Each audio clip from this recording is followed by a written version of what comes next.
Welcome to the Rim Break Rodeo. We hope this video helps.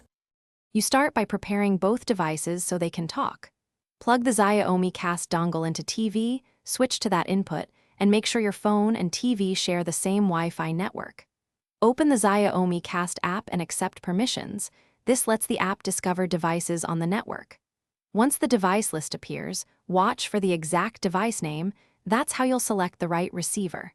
Do this now, because discovery must succeed before you move on to pairing. Next, you initiate casting and confirm the connection. In the app, tap the correct receiver name, then choose whether to mirror the whole screen or cast a single app. Screen mirroring sends everything. App cast sends only the app content. Once you select cast, the TV may show a pairing prompt or a code. Accept it or enter the code on your phone.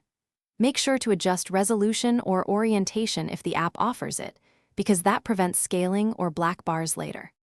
Finally, complete the session and handle common problems. When you're done, stop casting from the app or your phone's quick settings so the dongle frees resources. If playback lags or stutters, move the phone closer to the router, switch to 5 GHz if supported, or close background apps. These steps reduce network congestion and CPU load. If discovery or pairing fails, reboot the dongle, your phone, or the router. This simple reset often reestablishes. Thanks for watching. Consider subscribing if we helped you.